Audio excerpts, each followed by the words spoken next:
Hi, Cancer. We're back. This is your extended. Um, if you're seeing this in October, this is September's read. This is the extension. These are the initial three cards that came out. Now, Cancer's going through quite a lot with this retrograde experience. Having Venus retrograde in Leo was phenomenal for you recognizing where you may have been selling yourself short. And with Mercury retrograding in Virgo, it's almost like you felt like your voice was pulled back and you had to unjumble your words. There may have been an offer, like I said in the original video, there may have been an offer that was retracted, or there may have been something that you were excluded from, and it just felt like everything froze. Like there was just no inclusion.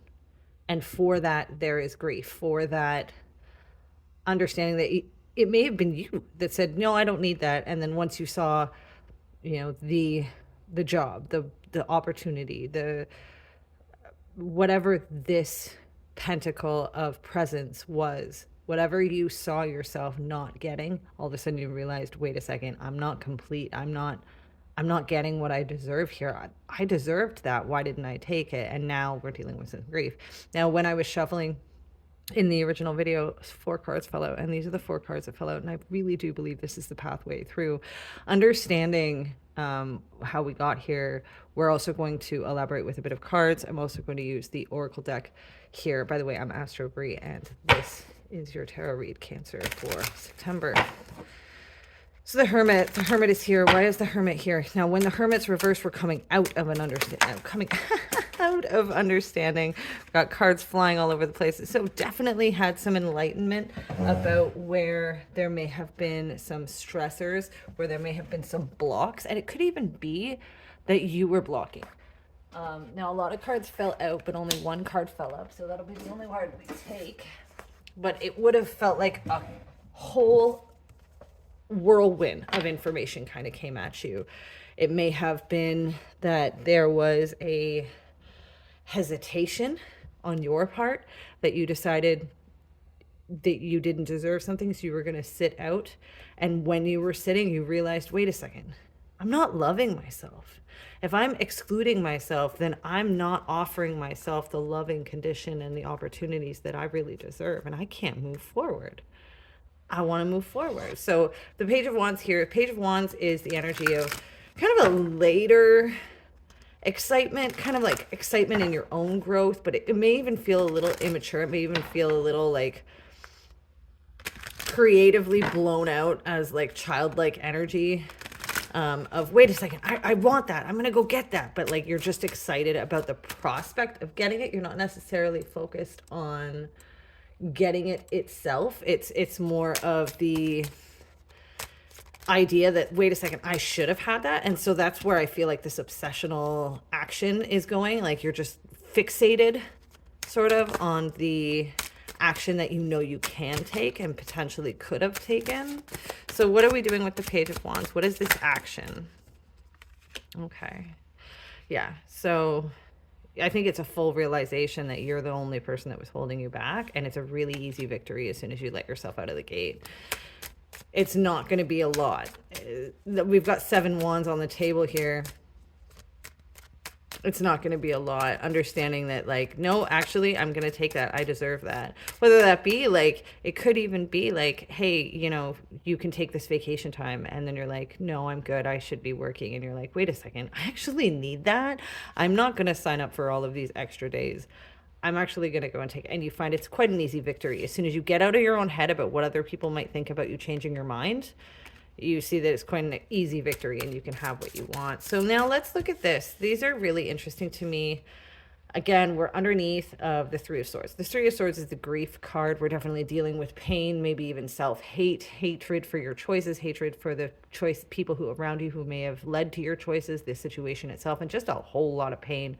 And when these 2 cards are underneath it here, the 2 of Wands, this is looking forward, but kind of seeing it as like a bigger picture and knowing that like you've done a little bit of action. You may have stepped up and said, hey, I want that thing. But now you're starting to see, okay, well, how am I actually going to work this opportunity? What am I going to do with it? And the Temperance here shows us that there's a blend.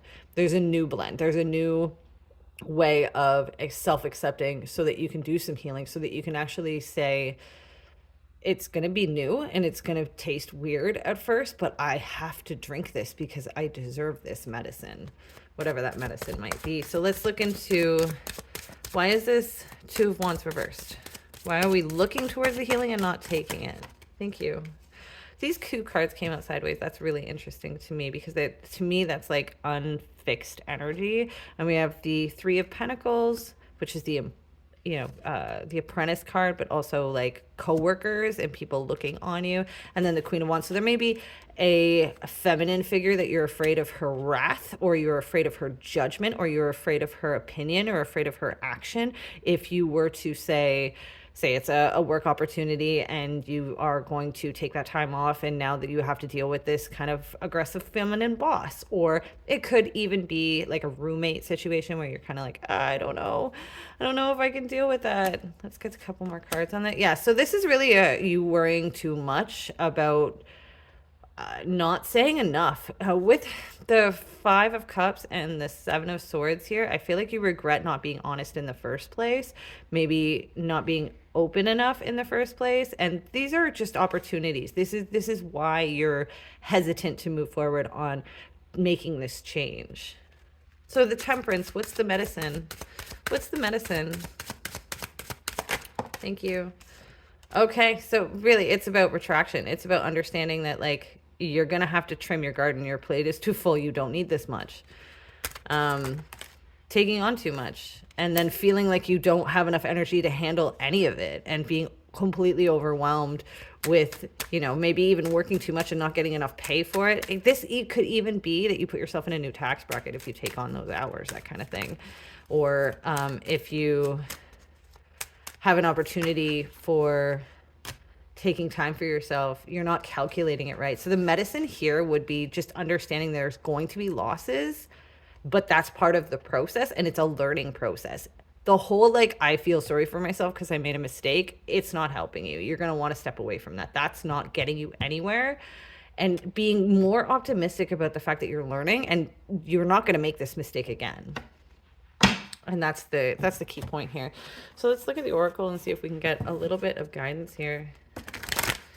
What to do with this going forward. Now that we know that we can go backwards, we can easily correct our mistakes. It's not going to be super difficult. We're really the only person that cares about our opinion of us is fixed. No one else's opinion of us is fixed because their opinion will shift as we shift. Magical map shifter. What am I talking about here? Exactly. You get to take on what you want. You get to shift your storyline. You get to change. You don't have to worry about the way that the world is going to change around you. You just need to be worried about your lane.